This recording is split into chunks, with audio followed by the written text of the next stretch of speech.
খেললো যেন আসলে ভিন্ন গ্রহের কোন দল, আর খেললেন হচ্ছেন এলিয়ান। সাউথ আফ্রিকা নিউজিল্যান্ডের এই ম্যাচ নিয়ে অনেকের সাপোর্ট ছিল দক্ষিণ আফ্রিকার দিকে, এবং সাউথ আফ্রিকাকে সাপোর্ট করা সেই মানুষজন, সেই সমর্থকরা এটাও বিশ্বাস করতেন যে সেমিফাইনালে যেহেতু সাউথ আফ্রিকানরা গেছে এবং দুর্দান্ত ক্রিকেট খেলে গেছে, তারা ফাইনালে যেতে পারবে না। দক্ষিণ আফ্রিকা মানে সেমিফাইনাল পর্যন্ত তারা যাবে, ফাইনালের ওই হিসাবটা আসলে সবকিছু গোল পাকিয়ে দেবে, এবং সেটা হয়েছে। নিউজিল্যান্ডের বিপক্ষে 9 উইকেটের পরাজয় শুধু নয়, তাদের যেই লক্ষ্য দেওয়া হয়েছিল সেই লক্ষ্য শেষ পর্যন্ত ব্ল্যাক ক্যাপসরা পার হয়ে গেছে প্রায় 50টা বল বাকি রেখে। মানে এই ম্যাচে যদি নিউজিল্যান্ড আগে ব্যাট করতো, অথবা নিউজিল্যান্ডকে যদি পুরো 20 ওভার খেলতে দেওয়া হতো, তাহলে দুটো জিনিস করতো। একটা হচ্ছে টি-20 বিশ্বকাপের ইতিহাসে সর্বোচ্চ স্কোর, মানে পরের যে 50টা বলের মতো বাকি ছিল, সেই 50 বলে আরো 150 রানের কাছাকাছি এক্সপেক্ট আমরা করতেই পারি, কারণ 9টা উইকেট হাতে ছিল। আরেকটা ঘটনা করতো, টি-20 বিশ্বকাপের ইতিহাসে, বিশ্ব টি-20-র ইতিহাসে হয়তো একটা আমরা টেস্ট খেলুড়ে দেশের বিপক্ষে ডাবল সেঞ্চুরি পেতাম, ফিন অ্যালেন যেভাবে করেছেন। ফিন অ্যালেন নাকি এলিয়ান, মানে কোন নামে আসলে আপনি ডাকবেন সেটা নিয়ে কনফিউজ হতে পারেন, কনফিডেন্ট হতে পারেন। The way he played the match, the innings, in fact সেটা যেন আসলে প্লে স্টেশনে খেলাই চলেছিল। শেষ যে জয়ের রানটা দরকার ছিল নিউজিল্যান্ডারদের, সেটা ছিল 1 রান যখন, ঠিক তখন 32 বলে 96 রানে অপরাজিত ফিন অ্যালেন। এবং ওই সময়টায় নিউজিল্যান্ডের প্রবল সমর্থক যিনি, তিনি যতটুকু না আসলে নিউজিল্যান্ড যেন জিতে যায়, নিউজিল্যান্ড যেন এই বলেই সেই রানটা করে ফেলে, তার থেকে বেশি টেনশনে আমার কাছে মনে হয় ভাবনায় ছিলেন এলিয়ান যেন সেঞ্চুরিটা পান, তিনি যেন ওই 4টা মারতে পারেন, এবং শেষ পর্যন্ত তিনি সেটা করেছেন।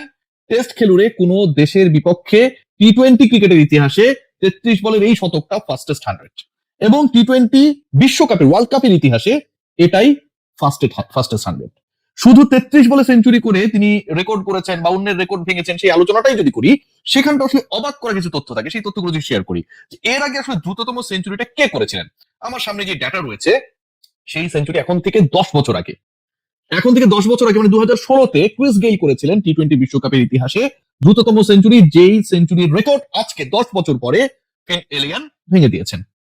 তিনি করেছিলেন 47 বলে 100, অ্যালেন করলেন 33 বলে 100, মানে 14 বলের ডিফারেন্স। ওই 47 বলও যদি খেলার সুযোগ পেতেন, যেহেতু প্রতিপক্ষের দেয়া টার্গেটটা 170-এর আশপাশে, তাহলে ফিন অ্যালেন হয়তো 150 করে ফেলতেন। 19 বলে আজকে তিনি যেই 50 হাঁকিয়েছেন, সেটাও jointly fastest 50 in this world cup. একটা বিশ্বকাপকে রাঙানোর জন্য, একটা দলকে ফাইনালে তোলার জন্য, চোকার সাউথ আফ্রিকাকে জাস্ট চিটকে দেওয়ার জন্য, ডমিনেটিং ক্রিকেট কাকে বলে সেটা বোঝানোর জন্য, এবং ফাইনালে অপর কন্টেস্ট্যান্ট কারা হবে, সেমিফাইনাল, দ্বিতীয় সেমিফাইনালে তারা মুখোমুখি হবার আগেই নিউজিল্যান্ড ফাইনালে গিয়ে যেভাবে গিয়ে বসে আছে, সেটা বোঝানোর জন্য ফিন অ্যালেন আজকে যা করেছেন, অবিশ্বাস্য, অসম্ভব, সেটাকেই সম্ভব করেছেন। অথচ এই ওয়ার্ল্ড কাপেরই আপনারা যদি খেয়াল করে দেখেন, নিউজিল্যান্ড সাউথ আফ্রিকা গ্রুপের ম্যাচে যখন মুখোমুখি হয়েছিল, আমার যতটুকু মনে পড়ে যে নিউজিল্যান্ড কোনো পাত্তাই পায় নাই। টি-20 ওয়ার্ল্ড কাপে তারা যতবার মুখোমুখি হয়েছে বিভিন্ন সময়, নিউজিল্যান্ড কখনো পাত্তাই পায় নাই।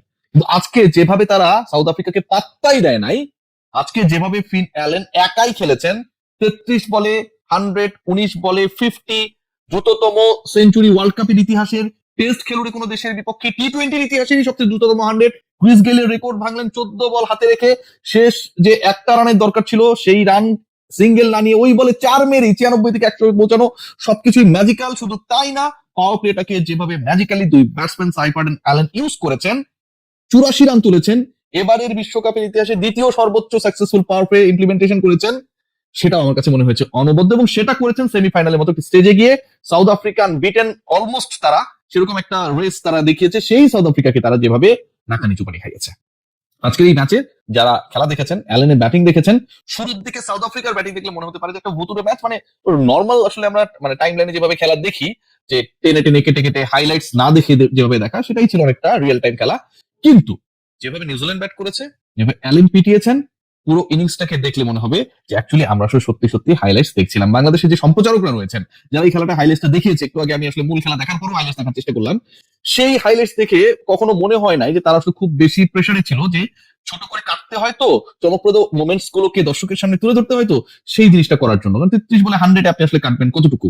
ইন্টারেস্টিং পার্ট আরেকটু রয়েছে, সেই আলোচনাটা আসলে করা খুবই দরকার, এবং সেই আলোচনায় যদি আমরা যাই, এখানটায় আজকে এই অ্যালেনের যে ইনিংস, মানে 303 স্ট্রাইক রেটের যে ইনিংস, সেখানটা একটা ছক্কাই মেরেছেন, 10টা 4 মেরেছেন। এই যে 18টা বল, 33 বলের মধ্যে এই 18 বলের মানে বলেই তিনি নিয়েছেন হচ্ছে 40 এবং 48, 6-8 48, তাই তো 48 আর 40 মানে হচ্ছে 88 রানই তিনি করেছেন হচ্ছে মাত্র 18 বল থেকে।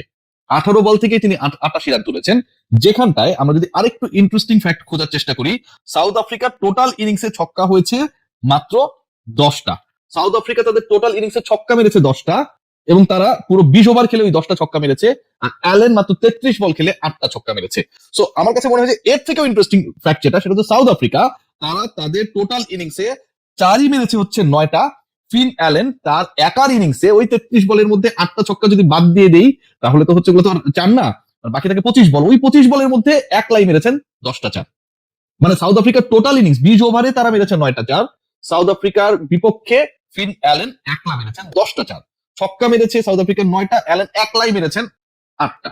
So it was the match, the way Finn Allen played today. আমার কাছে মনে হয় ইন্ডিয়া অথবা ইংল্যান্ড যেই ফাইনালে যাক না কেন, তাদের মাথায় এই একটা জিনিসই কাজ করবে যে আজকে যদি অ্যালেন টিকে যায়, সাইফার টিকে যান, এই জুটিটা যদি টিকে যায়, তাহলে প্রতিপক্ষ যেই হোক না কেন খবর আছে। নিউজিল্যান্ডের জন্য শুভকামনা। দলটা সবারই আমার কাছে মনে হয় সেকেন্ড বেস্ট টিম। মানে যেই দলগুলোকে নিয়ে আসলে একটা মানে কি বলবো, মধ্যবিত্তের ভালোবাসা কাজ করে। মধ্যবিত্তের ভালোবাসা আমি বোঝানোর চেষ্টা করলাম যে আসলে প্রচন্ড প্রেম ভালোবাসা, কিন্তু ওই দলগুলো আসলে কোন একটা কারণে শেষ পর্যন্ত গিয়ে ওই ভালোবাসার প্রতিদান দিতে পারে না। ধরুন ইন্ডিয়ার কথা বলতে পারেন, ইংল্যান্ডের কথা বলতে পারেন, কিংবা অস্ট্রেলিয়ার কথা বলতে পারেন। এই দলগুলোর প্রতি ভালোবাসা, অ্যাট্রাকশনস গুলো আমার কাছে মনে হয় যে উচ্চবিত্তীয় attractions. But South Africa New Zealand type যে দলগুলো রয়েছে, এখানটা একটা মিডল ক্লাস ভালোবাসা কাজ করে। সেই ভালোবাসার প্রতিদান শেষ পর্যন্ত নিউজিল্যান্ড ফাইনালে যেভাবে উঠেছে ঠিক সেভাবে দিতে পারবে। আমার মনে হয় পারবে, অন্তত এবার। সবাই ভালো থাকবেন, টেক গ্রেট কেয়ার।